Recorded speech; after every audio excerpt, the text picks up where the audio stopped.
tous, à toutes. Vous connaissiez pas ce chant? Non? Ah, il y a un souci, parce que même moi je le connais. Pourtant, il date d'il y a très longtemps. Ouais, tu n'as pas l'année, Silvio? 1434. Voilà. Donc c'était avant Christophe Colomb, du coup. Ok. Allez, ça marche. Vous m'entendez bien? Parfait. Très bien. Très heureux de vous retrouver ce matin. Très heureux surtout de nous retrouver autour de la parole de Dieu.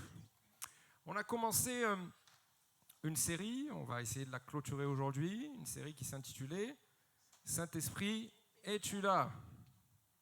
Voilà, j'ai la main. Donc il y a 15 jours, on parlait encore du Saint-Esprit dans l'Église.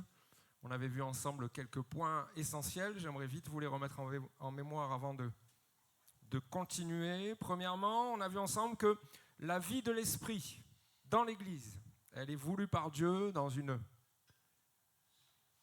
juste zone, un juste équilibre qui se situe entre liberté et ordre. Vous vous rappelez tous de cette diapo-là? On est censé se trouver dans cette zone rouge. Ne choisissez pas un camp. C'est vraiment un juste équilibre entre les deux. Deuxièmement, les manifestations de l'Esprit dans l'Église, on avait vu qu'elles se produisaient pour l'édification de l'Église. Ça veut dire que l'Église doit être amenée à grandir spirituellement lorsqu'il y a des manifestations de l'Esprit dans l'Église. Troisièmement, on avait vu que... Marie, essaye de me redonner la main, s'il te plaît. Je ne l'ai plus. Alors, voilà, je l'ai. Ok. Troisièmement, on avait vu que le Saint-Esprit était souverain. Ça veut dire qu'il agit selon sa seule et unique volonté. Dans le temps qu'il a choisi, par le moyen qu'il a choisi et au travers de qui il a choisi. La souveraineté de Dieu entraînait notre quatrième point qui venait à dire que, eh bien, parfois, si le Saint-Esprit est souverain, il peut aussi nous surprendre et se manifester d'une façon particulière qui va sortir de nos habitudes et de nos conceptions. Et le dernier point, un dernier point des plus importants, on avait vu que le Saint-Esprit, mes amis, doit avoir toute sa place dans nos vies personnelles et dans la vie de l'Église. Amen. Alors je sais que c'est les vacances, vous n'êtes pas mis en congé spirituel encore? Non? Ça va? Ok. Merci. Ce matin, donc, on va aborder notre dernière partie relative aux dons spirituels. Un gros morceau. On les a survolés il y a 15 jours, mais je vous ai dit qu'on allait y revenir plus en détail. Alors, on va faire ensemble notre lecture introductive, si vous voulez bien. Nous sommes dans la première épître aux Corinthiens, au chapitre... Ah, il y a des gens qui suivent. Chapitre 12. On y va. Pour ce qui concerne les dons spirituels. Je ne veux pas, frères, que vous soyez dans l'ignorance. Vous savez que lorsque vous étiez païen, vous vous laissiez entraîner vers les idoles muettes, selon que vous étiez conduits. C'est pourquoi je vous déclare que nul, s'il parle par l'Esprit de Dieu, ne dit « Jésus est anathème » et que nul ne peut dire « Jésus est le Seigneur » si ce n'est par le Saint-Esprit. Il y a diversité de dons, mais le même Esprit. Diversité de ministères, mais le même Esprit. Diversité d'opérations, mais le même Dieu qui opère tout en tous. Or, à chacun, la manifestation de l'Esprit est donnée pour l'utilité commune. En effet, à l'un est donné par l'Esprit une parole de sagesse, à un autre une parole de connaissance selon le même Esprit, à un autre la foi par le même Esprit, à un autre le don des guérisons par le même Esprit, à un autre le don d'opérer des miracles, à un autre la prophétie, à un autre le discernement des esprits, à un autre la diversité des langues, à un autre l'interprétation des langues. Un seul et même Esprit opère toutes ces choses, les distribuant à chacun en particulier comme il le veut. Amen. On est donc dans la première épître aux Corinthiens. C'est Paul, l'apôtre Paul, qui écrit à l'église de Corinthe. C'est une église qu'il a lui-même fondée lors de son deuxième voyage missionnaire. Et lorsque Paul écrit, eh bien, l'église est jeune dans la foi, on compte ça en quelques années. Et le souci de Paul, au travers de ses épîtres, c'est toujours la bonne santé spirituelle des assemblées, et là, en l'occurrence, celle de Corinthe. Paul écrit, mais il écrit en réponse à des informations qu'il a reçues par des gens qui gravitent dans ou autour de l'église de Corinthe. Premièrement, il va dire « En effet, mes frères et sœurs, j'ai appris à votre sujet par l'entourage de Chloé qu'il y a des rivalités entre vous. » Paul, donc, écrit en réponse à des informations qu'il a reçues, mais Paul est aussi motivé dans son écriture par des questions qu'il a reçues de la part de certains chrétiens de l'église de Corinthe, des questions auxquelles il va apporter des réponses. Par exemple, ici, il est écrit « Au sujet de ce que vous m'avez écrit », et puis il répond. Mais il ne répond pas à tout, puisqu'il va aussi leur dire « Quant aux autres questions, je les réglerai quand je viendrai chez vous ». Donc, Paul, je vous le disais déjà la dernière fois, mais je vous le redis, Paul n'écrit pas une église morte, d'accord ? Ce n'est pas une église qui est sur le déclin, ce n'est pas une église qui ne vit pas sa foi, non, au contraire, c'est une église qui est bien vivante, une église qui bouge, une église où il y a une forte émulation. Le souci, c'est que l'église de Corinthe, comme beaucoup d'églises, ont besoin d'être enseignées, réajustées, recadrées sur plusieurs domaines afin toujours de grandir spirituellement, afin de rester ferme dans la foi et afin aussi de ne pas pécher devant Dieu à cause de mauvaises pratiques qui auraient pris leur place dans les églises. Et ce que Paul écrit à Corinthe, eh bien, c'est toujours à propos pour nous des siècles plus tard. Amen. Sinon, on ferme le livre, on va manger. Si vous pensez que ce qui est écrit dans la Bible n'est plus pour nous, il y a un souci. C'est toujours à propos pour nous. La question des manifestations du Saint-Esprit, donc c'est le cœur de notre série, le Saint-Esprit. La question des manifestations du Saint-Esprit, c'est un des sujets que Paul traite donc dans cette lettre. Avant de les détailler avec vous, il y a 4 choses importantes sur lesquelles je voudrais que l'on s'arrête dans le passage que nous avons lu. Premièrement, au verset 1er, pour ce qui concerne les dons spirituels, Paul va dire « Je ne veux pas que vous soyez dans l'ignorance ». L'ignorance, qui vient du grec « agnoéo », qui veut dire ne pas comprendre, ne pas avoir de connaissance, avoir tort, mais ça veut aussi dire se perdre ou pécher à cause de nos erreurs et de nos pratiques. Et parfois, la méconnaissance, l'ignorance peut nous amener à tomber dans l'erreur et à pécher à cause de nos mauvaises pratiques. Alors, il y a 2 possibilités ici. Soit Paul écrit par précaution, afin que l'Église, justement, ne tombe pas dans l'erreur.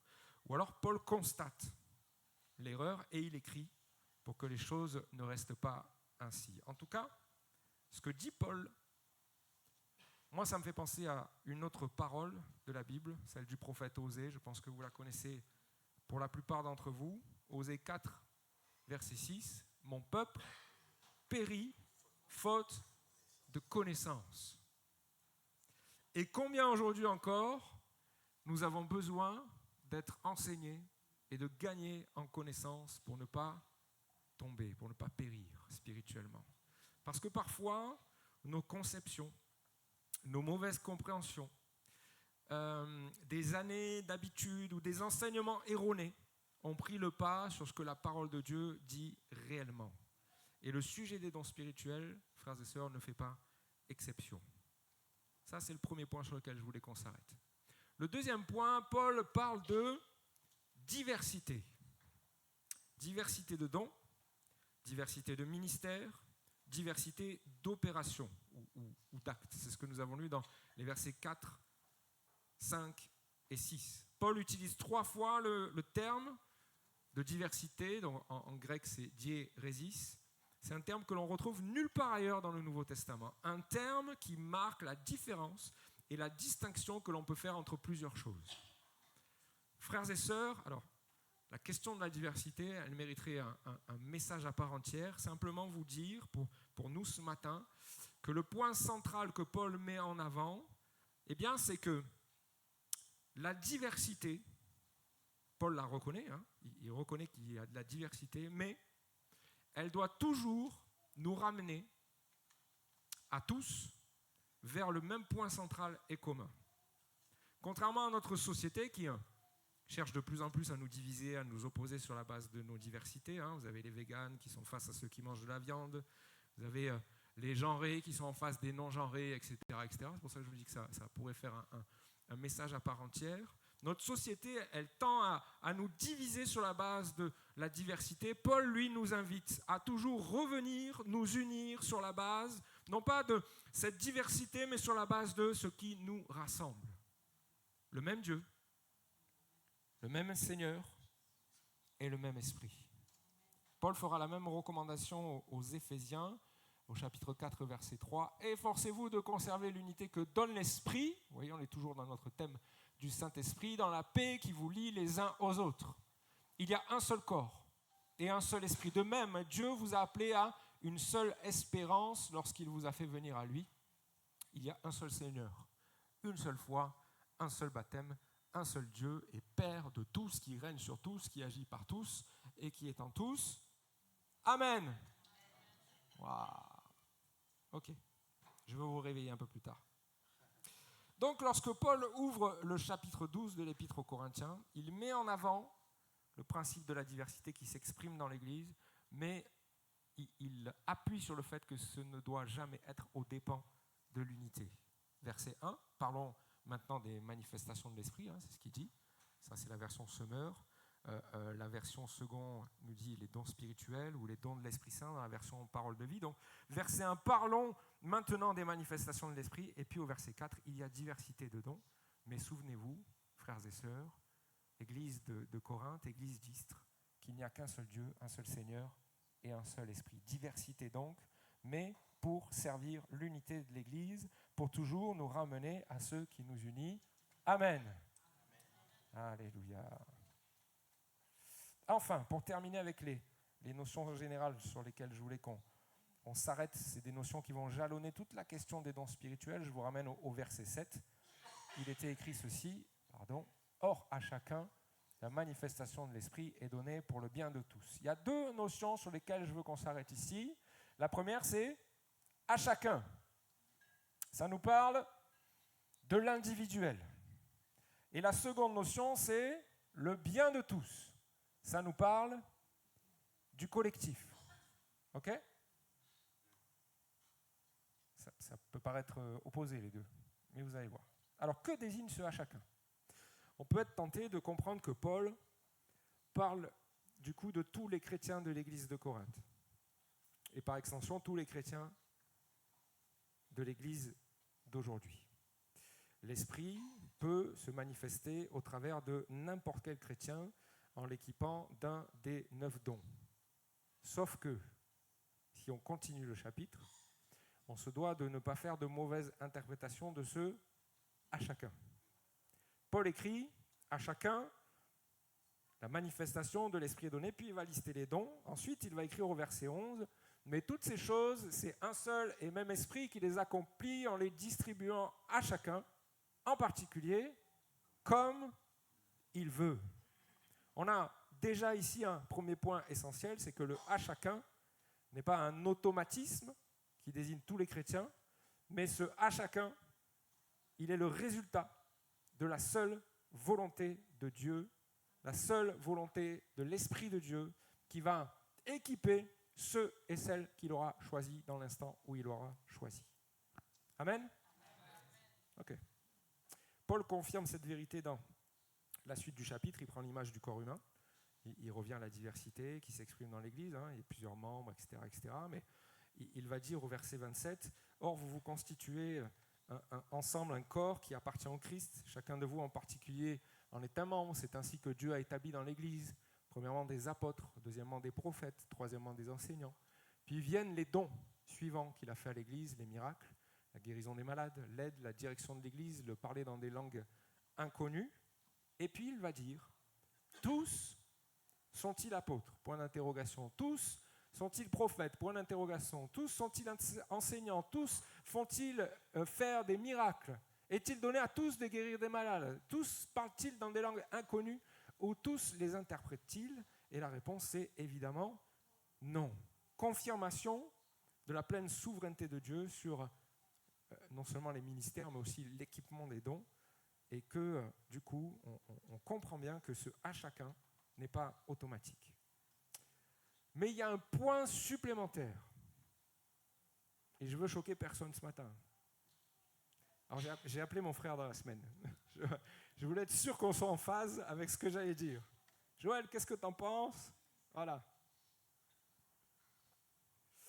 Ce « à chacun » que Paul utilise ne peut pas désigner tous les chrétiens de l'Église pour une deuxième raison. Ce « à chacun » concerne les chrétiens qui ont reçu la plénitude de l'Esprit, c'est-à-dire ceux qui ont vécu l'expérience du baptême dans le Saint-Esprit. Comme le jour de la Pentecôte dans Acte 2, comme en Samarie dans Acte 8, comme Corneille et sa maison dans Acte 10, comme les disciples de Jean-Baptiste qui vont recevoir le baptême de Jésus dans Acte 19. C'est à cause de ce dernier passage d'ailleurs qui nous montre une progression spirituelle sur laquelle je me repose pour vous dire que les chrétiens équipés des dons ont d'abord reçu et vécu l'expérience du baptême dans le Saint-Esprit. Paul rencontre des disciples de Jean-Baptiste, ils avaient reçu un baptême de repentance, le baptême de Jean. Paul va leur demander « Avez-vous reçu le Saint-Esprit lorsque vous avez cru ?» Et ces hommes-là vont lui dire « Mais on ne savait même pas qu'il y avait un Saint-Esprit. » Alors Paul va les baptiser au nom de Jésus, puis il va imposer les mains sur eux, ils vont recevoir le baptême du Saint-Esprit, et ensuite, ils vont se mettre à parler en langue, le signe initial du baptême du Saint-Esprit, et ensuite, ils vont prophétiser. Pas avant. Le Saint-Esprit se manifeste et les équipe d'un des 9 dons que nous allons étudier par la suite. Et frères et sœurs, comme nous l'avons vu dans nos précédents messages, le baptême du Saint-Esprit, c'est une promesse de Jésus pour chacun d'entre nous, sans distinction. Et cette promesse, si vous ne l'avez pas encore reçue, vous pouvez encore la recevoir. Amen. Amen.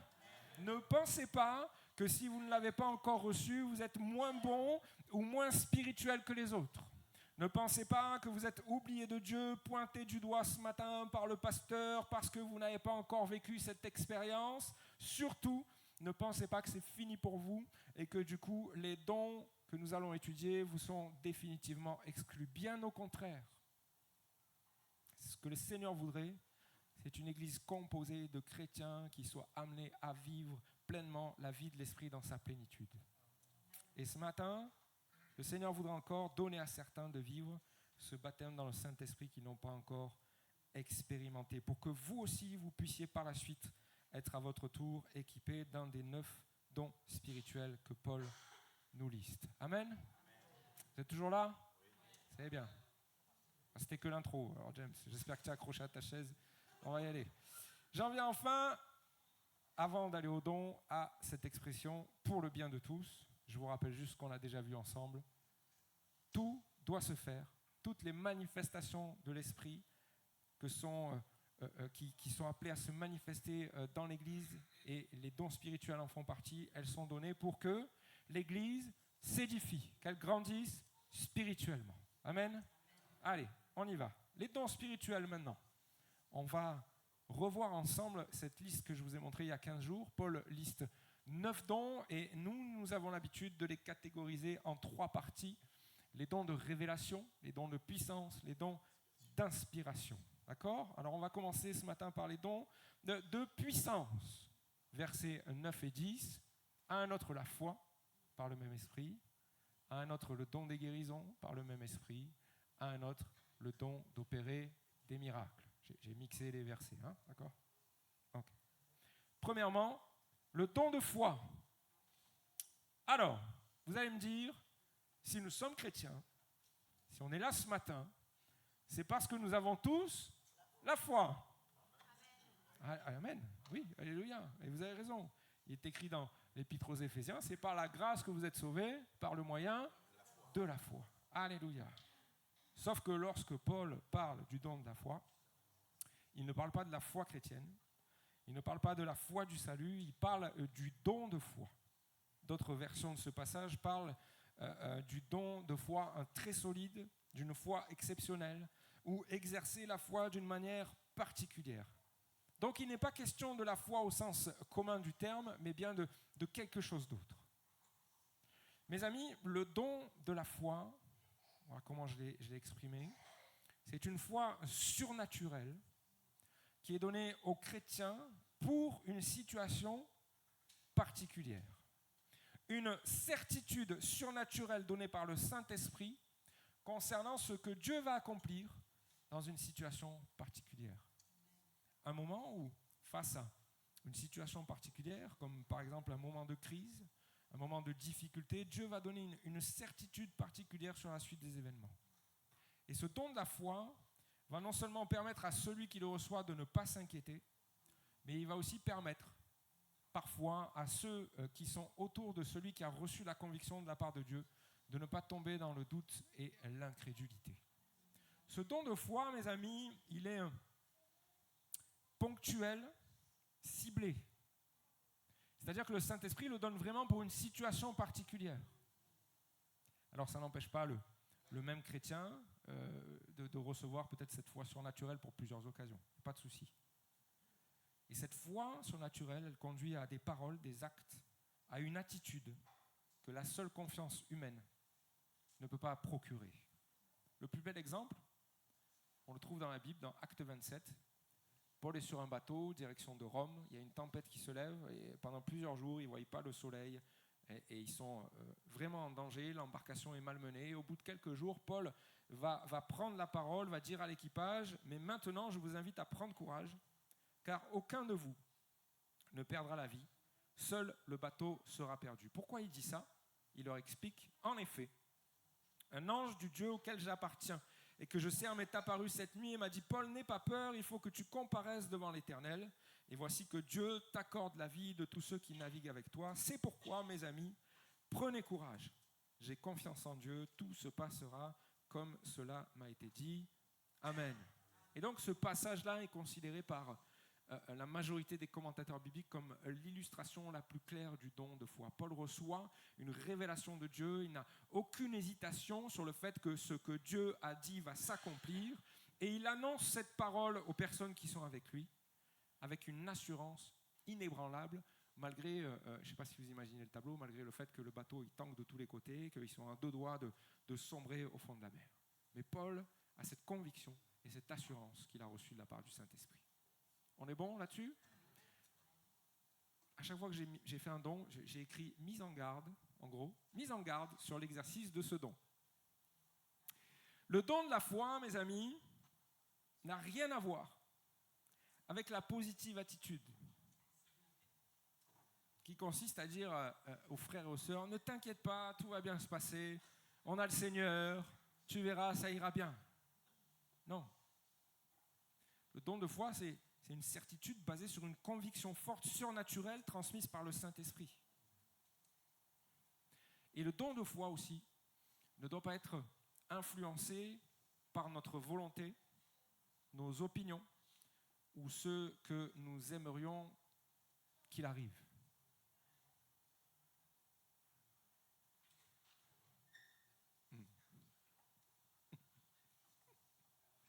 Du style, j'ai reçu de la part du Seigneur, j'ai la foi que... Non, j'allais dire une bêtise. Allez, c'est bon, on passe à autre chose. C'est bon, c'est bon. On est bon sur celui-là, on passe au deux suivant. Allez. Les deux autres dons de puissance, j'assume pas en fait ma blague dans ma tête, donc je ne vais pas vous la donner à vous. Les deux autres dons de puissance, les trois peuvent être souvent liés, mais ce n'est pas non plus automatique. Donc on va passer au suivant. Paul nous parle du deuxième don, c'est le don des guérisons. À un autre, le don des guérisons, d'accord? Ou les dons des guérisons, selon les traductions. Vous verrez après pourquoi c'est important, le pluriel. Donc c'est aussi appelé le don ou le pouvoir de guérir les malades, dans d'autres versions. Là encore, ce don est à différencier de la promesse de Jésus qui va dire à ses disciples que dans Marc 16, voici les signes miraculeux qui accompagneront ceux qui auront cru en mon nom. Eh bien, qu'est-ce qu'on fait? On pourra imposer les mains à des malades et ceux-ci seront guéris. C'est différent de cela, le don de guérison. Alors, ici, Jésus invite chaque croyant à intercéder pour les malades par l'imposition des mains, et Dieu répond, Dieu peut répondre à la prière par la guérison. Là encore, Dieu reste souverain parce que Dieu est Dieu, Dieu a ses plans et ses plans ne sont pas les nôtres. Mais lorsque Paul parle du don des guérisons, il parle de quelque chose de beaucoup plus poussé. Il utilise le pluriel dans sa phrase. pour nous montrer que lorsqu'il est question du don que le Saint-Esprit communique, eh bien, les guérisons vont se manifester de manière répétée au contact de celui qui en est équipé par le Saint-Esprit. Autrement dit, lorsqu'il plaît au Saint-Esprit d'utiliser régulièrement une personne dans le domaine de la guérison, c'est là qu'on va reconnaître qu'il est équipé par le Saint-Esprit de ce que Paul appelle le don des guérisons. Et la répétition peut se faire soit sur une courte période, comme par exemple un missionnaire qui va partir et donc pour appuyer son message, le Seigneur l'équipe du don des guérisons, il va y avoir des guérisons et les gens vont être attirés à Christ par ces guérisons-là. Mais la répétition peut aussi se faire tout au long d'un ministère ou tout au long de la vie d'un croyant qui est alors équipé par le Saint-Esprit. L'exemple que l'on peut retenir dans la Bible, c'est celui de Pierre. Pierre va multiplier les guérisons dans le livre des Actes. Acte 3, il va guérir le boiteux à la porte du temple. Acte 5 nous est dit qu'à Jérusalem, on en venait à sortir les malades dans les rues, à les placer sur des civières et des brancards, afin que lorsque Pierre passerait, eh bien, son nombre au moins couvre l'un d'eux. Et le verset 16 nous dit que tous étaient guéris. Acte 9, Pierre rencontre Énée, un paralytique. Il va lui dire « Jésus te guérit », l'homme va se lever et marcher. Et ce qui est frappant, c'est que chacune de ces guérisons, eh bien, elle est suivie d'un impact spirituel important. Il y a de nombreuses personnes qui se tournent alors vers le Seigneur à l'écoute de l'Évangile à cause de ces guérisons. Le don des guérisons, mes amis, c'est souvent le moyen d'ailleurs par lequel le Seigneur vient confirmer sa parole, pour permettre à plusieurs de se tourner vers lui. Mais il peut aussi être donné dans un temps précis à un frère ou une sœur pour que l'église locale soit impactée, que sa foi grandisse et qu'il se passe des choses. Donc ça, c'est le don des guérisons. Le don des miracles fonctionne un peu sur la même logique. À un autre, la possibilité de faire des miracles, le Saint-Esprit choisit d'équiper et les miracles vont se manifester de manière répétée. Là aussi, Paul utilise le pluriel, le don des miracles. Le mot grec pour miracle, c'est dynamis. Ça veut dire force, puissance, pouvoir. Et les miracles sont en fait une manifestation de la puissance de Dieu, de la force et du pouvoir de Dieu manifesté en Jésus-Christ. Paul parle littéralement d'action puissante de Dieu. On parle là de choses qui dépassent les seules guérisons physiques, des choses qui ne peuvent pas s'accomplir par nos propres moyens humains. La puissance de Dieu se manifeste au travers de celui qui a reçu le don par le Saint-Esprit et cette puissance agit directement sur les circonstances. On oublie tout là. On oublie les règles physiques, on oublie la logique humaine et tout le reste. On est témoin de choses extraordinaires que Dieu accomplit. Paul est un parfait exemple d'un croyant qui est équipé de ce don. C'est même la parole de Dieu qui nous le dit dans Acte 19, 11. Il est écrit « Dieu faisait des miracles extraordinaires par l'intermédiaire de Paul ». Et le surnaturel de Dieu, au travers de Paul, va encore plus loin, parce qu'au verset 12, on peut dire ceci. On appliquait sur les malades des linges ou des mouchoirs qui avaient touché son corps. Les malades les quittaient et les esprits mauvais sortaient d'eux. Amen. On a là des miracles qui interviennent de manière répétée et qui nous montrent que nous sommes dans ce pluriel du don d'opérer des miracles. N'oublions pas aussi dans la vie de Paul, le jeune Eutychus qui va tomber de la fenêtre, qui va mourir. Paul va descendre et va le ressusciter par la puissance de Jésus-Christ. Frères et sœurs, laissez-moi vous dire, je vais vous réveiller un peu, que le temps des miracles n'est pas fini. Amen. Alléluia. Ce que Dieu a fait, il peut le faire et même il peut en faire plus. Amen. Jésus n'a-t-il pas dit que nous ferons les mêmes œuvres que lui et même de plus grandes? Alléluia. Et ce don que Paul a exercé, le Saint-Esprit veut le déverser aujourd'hui encore dans son église d'Istres. Alléluia. Pasteur Joël nous parle souvent de son enfance, marquée par l'évangéliste Archange, qui était l'instrument de Dieu. Il y avait des miracles extraordinaires qui se faisaient. Mais moi, je suis très content quand il me dit ça, mais moi, je n'aspire pas à vivre au son des exploits du passé, les amis.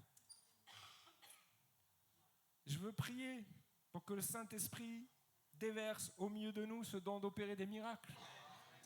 Mais oui, pas pour pour croire qu'on est à Istres, on est plus fort qu'à Martigues parce qu'ici il se passe des miracles. Non, on n'est pas là pour se croire supérieur aux autres. Mais on aspire à voir ce don s'exprimer. Pourquoi ? Pour que des hommes et des femmes viennent à Christ, convaincus à l'écoute de sa parole, convaincus par la démonstration de sa puissance. Ouais. Mise en garde sur l'exercice des dons, donc miracle, guérison. En aucun cas, ces dons sont dispensés pour produire du sensationnel ou du spectacle dans l'Église. Une guérison, un miracle n'interviennent pas pour produire des manifestations impressionnantes, parce que ces choses-là, elles vont créer dans le cœur des hommes et des femmes de la fascination, de la curiosité malsaine, très souvent. Et c'est pas ce que le Saint-Esprit recherche. Les dons de puissance doivent permettre aux gens de réaliser la grandeur de Dieu. Et quand ils réalisent sa grandeur, sa puissance, ça doit les amener à la reconnaissance et à l'adoration, à la conversion aussi. Et puis ces dons, mes amis, ne servent pas à mettre le projecteur sur celui qui le reçoit ou sur celui qui est utilisé par le Saint-Esprit. Parce que, souvenons-nous toujours que celui qui guérit ou que celui qui produit des miracles, c'est Jésus. Alléluia. Donc, on a vu ces 3 dons qui sont tournés vers la puissance de Dieu. Ça nous montre que Dieu est capable d'intervenir au-delà de toutes les limites humaines, tout en utilisant des hommes et des femmes que son Saint-Esprit aura équipés pour une circonstance particulière. Mais le Saint-Esprit peut aussi, et il est celui qui révèle ce que l'homme ne peut pas connaître de lui-même. Ça nous amène à notre deuxième catégorie de dons spirituels que l'on appelle les dons de révélation. Versets 8 et 10. En effet, à l'un est donné par l'Esprit une parole de sagesse, à un autre une parole de connaissance, à un autre le discernement des esprits. Mes amis, premièrement, la parole de sagesse. La parole de sagesse, ça n'a rien à voir avec notre intelligence, notre sagesse humaine. Elle a de surnaturel le fait d'exposer une direction, une solution, un conseil, une stratégie voulue et donnée par Dieu concernant ce qu'il faut faire dans une situation précise. Que convient-il de faire ? Quelle direction l'Église doit-elle prendre ? Comment gérer la crise qui est là devant nous ? Vers quel changement pastoral devons-nous aller ? Et plaise à Dieu qu'on reçoive des vraies paroles de sagesse à ce sujet-là. Le Saint-Esprit va nous donner une réponse claire par l'intermédiaire d'un chrétien. La solution, la bonne direction. Le plus bel exemple, c'est Acte 15. Acte 15, verset 28. En effet, il a paru bon au Saint-Esprit et à nous de ne pas imposer d'autres charges que ce qui est nécessaire, vous abstenir des viandes sacrifiées aux idoles, du sang, des animaux étouffés et de l'immoralité sexuelle. Là, on est à Jérusalem. Il y a un débat qui est là sur la question de la circoncision des non-juifs. Et eh bien, le Saint-Esprit va venir inspirer par la parole de sagesse la direction à prendre pour l'Église. Parole de sagesse. Parole de connaissance ensuite. Elle est différente parce qu'elle vient révéler quelque chose que la personne qui reçoit la révélation ne peut pas connaître. C'est par exemple Pierre dans Acte 5. Il est là face à un couple de chrétiens et il va avoir une révélation de la part du Saint-Esprit sur la situation cachée qui est là face à lui. Il y a du mensonge. Ananias, sa femme, Saphira, je ne sais pas comment on voulait dire, ils ont vendu un champ et ils amènent une somme d'argent en disant que la somme qu'ils amènent, c'est le prix total de la vente. Et là, le Saint-Esprit va révéler à Pierre instantanément que c'est un mensonge. Vous lirez la suite, parce que ça fait des dégâts. Frères et sœurs, la parole de connaissance, c'est un révélateur surnaturel de vérité. Elle peut exposer une situation cachée, un événement passé qui a un impact dans la vie de quelqu'un qu'il faut régler, un besoin précis, un état spirituel, une prière secrète même qui est faite. Voilà ce que peut révéler la parole de connaissance. Et cette révélation peut avoir plusieurs conséquences, parmi lesquelles un appel à la repentance, un appel au pardon, une guérison peut-être du corps, de l'âme, une réponse ou une action en lien avec ce qui a été révélé. Une parole de connaissance, elle entraîne des conséquences. Ce n'est pas juste quelque chose qui est donné comme ça. Lorsqu'elle est vraiment inspirée par le Saint-Esprit, eh bien, cette parole, elle vient saisir celui qui avait besoin de l'entendre. Et ça entraîne une conséquence dans sa vie. Je voudrais vous faire une mise en garde sur l'exercice de ces deux dons. Ces deux types de paroles, mes amis, elles sont là encore communiquées par le Saint-Esprit. Et en fait, elles ne peuvent pas être influencées par vous. C'est une parole de sagesse, ça ne peut pas être influencé par votre opinion, votre préférence, parce que vous pensez être le mieux. De la même manière, on ne fait pas passer une parole de connaissance, on ne fait pas passer pour une parole de connaissance, la révélation d'une chose qu'en fait on connaissait déjà. Le Seigneur me dit, le Seigneur m'a révélé que dans la vie d'un frère ce matin, mais en fait tu le savais déjà, et tu as sorti ton tampon parole de connaissance, et c'est toi qui parles. Excusez-moi frères et sœurs, mais on ne joue pas avec Dieu. Et si vous le faites, désolé de l'exprimer ainsi, soit vous êtes un menteur, soit vous êtes un hypocrite.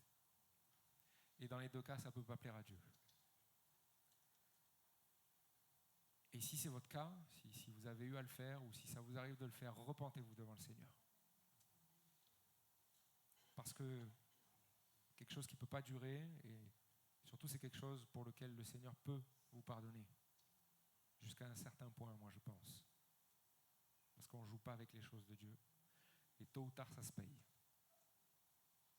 On est OK avec ça ? J'ai plombé l'ambiance, mais ça va. Dernier don de révélation, le discernement des esprits. Le Saint-Esprit donne ici à celui qui l'équipe une capacité surnaturelle de discerner la source d'une manifestation spirituelle. Est-ce que c'est charnel ? Est-ce que c'est spirituel ? Est-ce que ça vient de Dieu ? Et mes amis, si ça ne vient pas de Dieu et que c'est spirituel, alors ça vient du diable. Et ce don du discernement des esprits permet, premièrement, de garder le bon ordre dans l'Église quand il y a des manifestations spirituelles, mais il permet aussi de discerner quand il y a un besoin de délivrance. Parce qu'il y a peut-être là une personne liée, une personne possédée dans l'auditoire. Ce don peut également permettre de discerner l'influence spirituelle qui se cache derrière certains faux enseignements. Ce que Paul appelle des doctrines de démons. D'ailleurs, Paul manifeste ce don, on le voit dans Acte 16, lorsqu'il va discerner un esprit de divination chez une jeune femme et il va l'en délivrer. Le don du discernement des esprits. Je voudrais vous mettre en garde aussi sur l'exercice de ce don. Laissons ceux qui ont été équipés de ce don par le Saint-Esprit agir et œuvrer. Amen. Alors ne me faites pas dire ce que j'ai dit. Jésus aussi a promis, en mon nom, vous pourrez chasser des démons, il n'y a pas de souci. Mais lorsqu'il y a à discerner, lorsque ce n'est pas flagrant, lorsqu'il y a quelque chose de beaucoup plus puissant, laissez œuvrer ceux qui ont reçu cet équipement. Et si l'Église n'est pas pourvue dans ce domaine, les responsables de l'Église se chargeront de cela. Et comme je disais il y a 15 jours, priez pour nous. Moi, ça fait des mois et des mois que je prie le Seigneur pour avoir ce discernement aiguisé.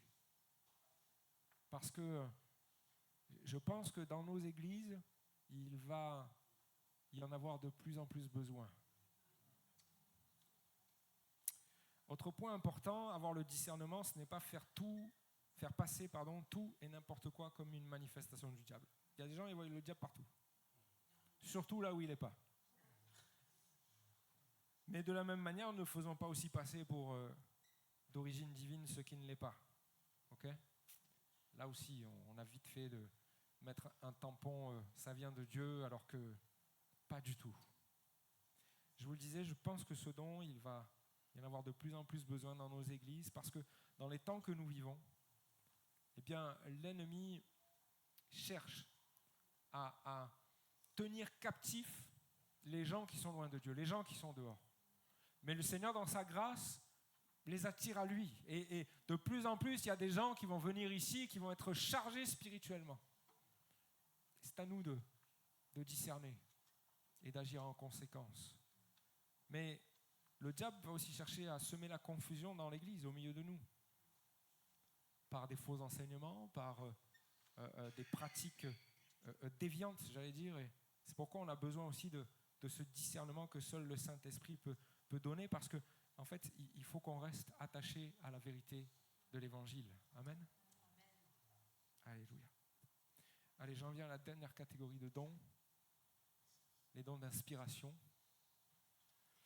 Vous avez vu, le Saint-Esprit agit avec puissance, le Saint-Esprit révèle, le Saint-Esprit maintenant inspire au travers de ces 3 derniers dons. Verset 10, à un autre la prophétie, à un autre diverses langues, à un autre l'interprétation des langues. Je vais commencer par le don de diverses langues, le don de la diversité des langues. Vous allez voir pourquoi il y a un cheminement. Là aussi, ce n'est pas à confondre avec le parler en langue, qui est le signe initial du baptême dans le Saint-Esprit. Déjà, premier motif de différenciation, les deux édifient, mais en fait, ils n'édifient pas la même chose. Le parler en langue, fruit du baptême du Saint-Esprit, nous édifie personnellement. Alors que le don de la diversité des langues est donné, comme les autres dons, pour édifier l'Église. On est d'accord. Ce don, donc, est amené à s'exprimer dans le cadre de l'Église. S'il est là pour l'édification de l'Église, il est amené à s'exprimer dans le cadre de l'Église afin que l'Église grandisse spirituellement.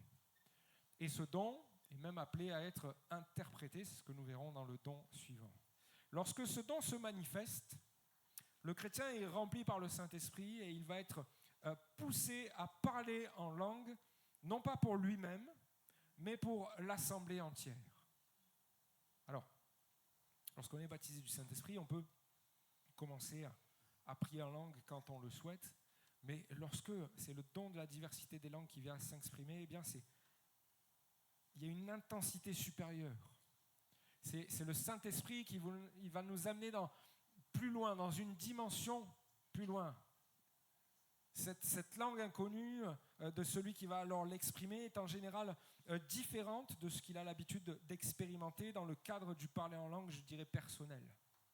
Et on va sentir, on va entendre une autorité plus marquée, une richesse de langage plus prononcée, voire même une langue que le chrétien qui vient l'exprimer n'a jamais prononcée jusqu'à présent.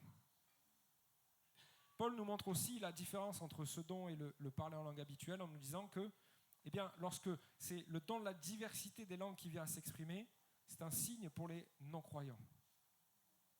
Si tout le monde parle en langue pour son édification personnelle à voix haute et qu'un incroyant vient à entrer dans l'église, Paul dit, il dit quoi ? Il dit il va vous prendre pour des fous.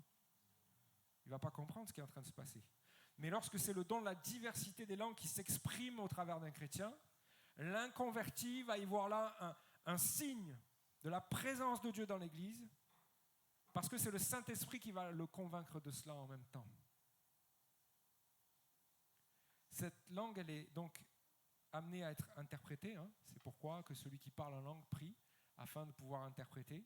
Paul nous dit aussi, y en a-t-il qui parlent en langue, que 2 ou 3 au plus parlent, chacun à son tour, et que quelqu'un interprète.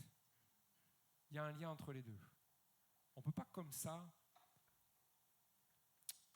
s'exprimer très souvent sans qu'il n'y ait jamais d'interprétation. C'est qu'il y a un souci. Okay ? Il y a un cas d'exception, je vais vous le donner après, mais ça ne peut pas être de manière répétée.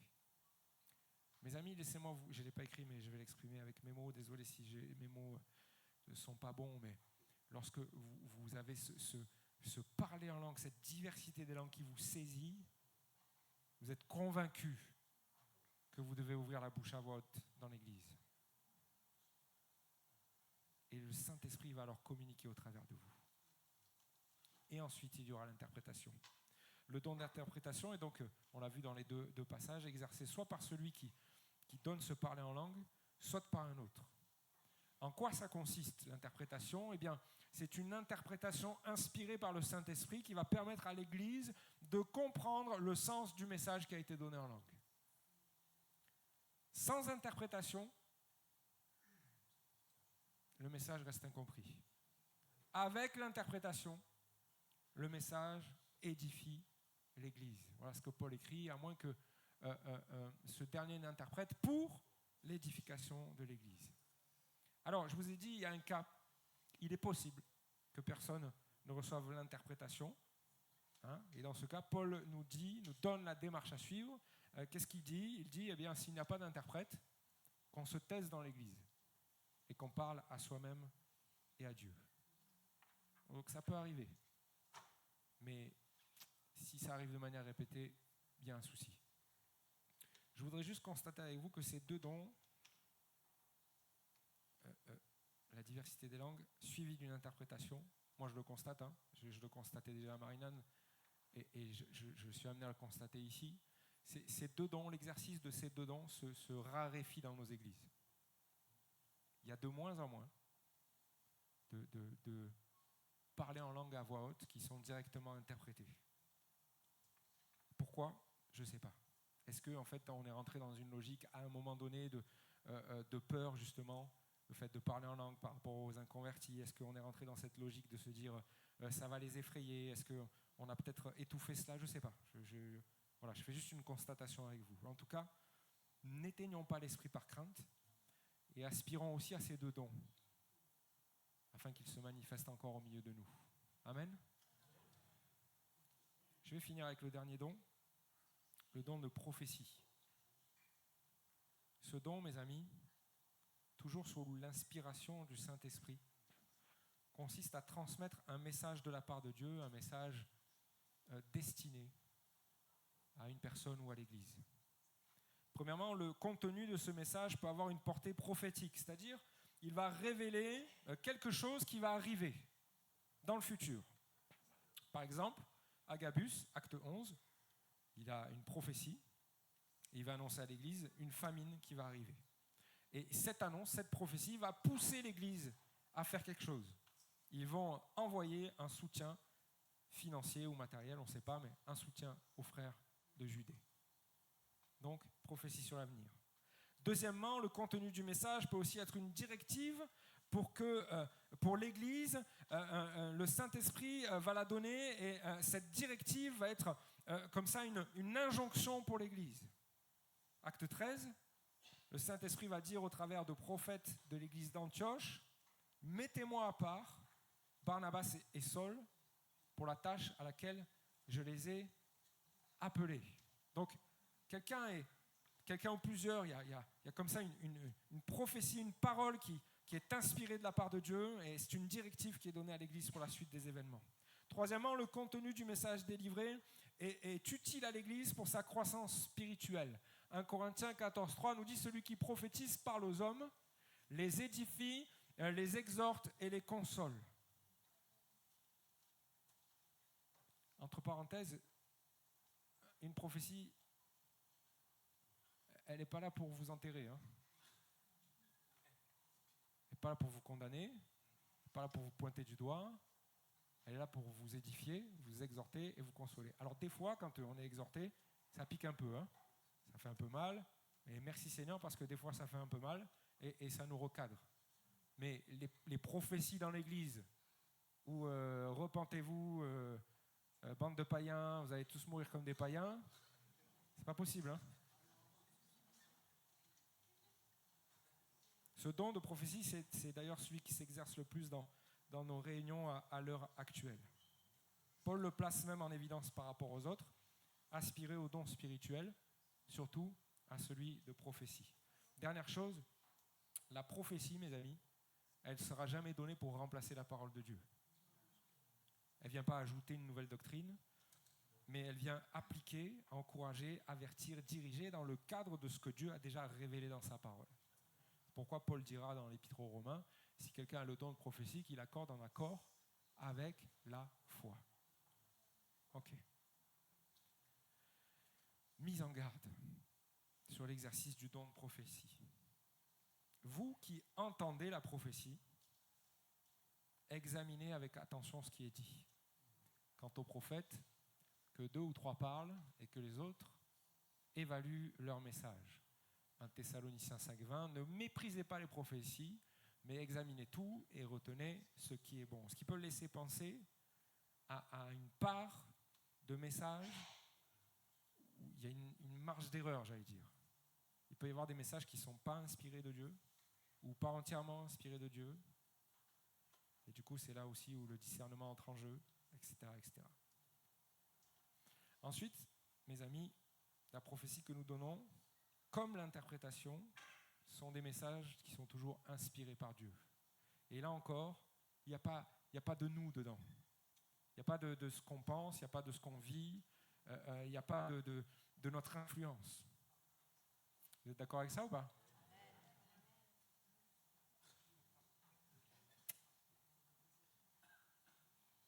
On ne se lève pas un beau matin, on enlève la couette et on va s'auto-proclamer messager de Dieu dans le domaine prophétique. Oui, mais tu rigoles, ma sœur, mais moi je l'ai vécu là-bas. Je suis prophète. D'accord. Et puis, il vous sortait des dingueries, quoi. On ne joue pas aux chrétiens inspirés. Non. Juste pour avoir un titre, juste pour se faire voir, juste pour devenir important. On ne règle pas nos comptes personnels à coups de prophétie.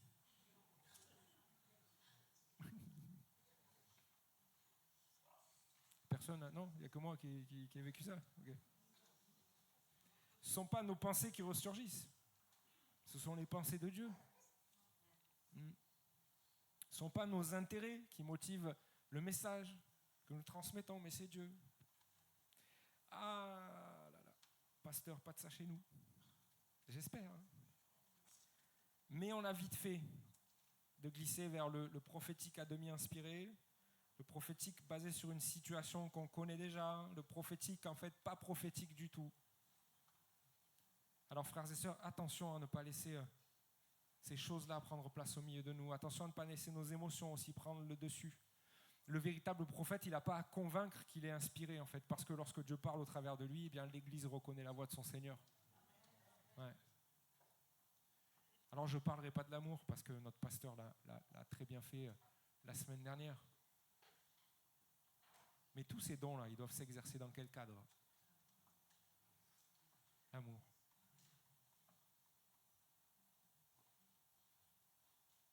Et quand, je ne sais pas, un frère, une sœur élève la voix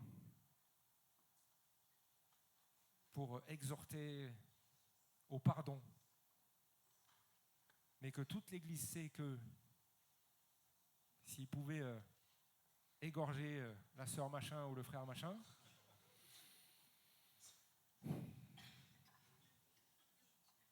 moi ça disqualifie direct en fait. Voilà. Ça disqualifie direct. Alors après on est amour. Ouais, il y a toujours l'amour. On ne va pas couper la personne dans son élan, on ne va pas l'afficher devant tout le monde. Quoique ça ne me dérangerait pas. Hein. Si un jour ça arrive, m'en voulez pas. Mais merci mon frère. Bref. Mes amis,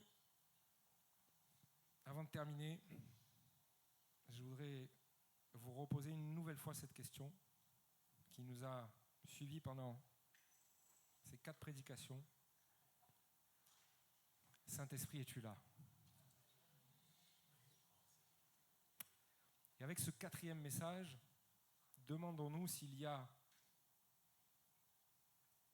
la présence de chacun de ces 9 dons dont le Saint-Esprit voudrait équiper son Église au milieu de nous. Certains révèlent, d'autres manifestent la puissance de Dieu, d'autres transmettent un message inspiré. Ils sont certes différents, mais ils ont tous pour but de nous faire grandir spirituellement et de toujours nous ramener à Christ.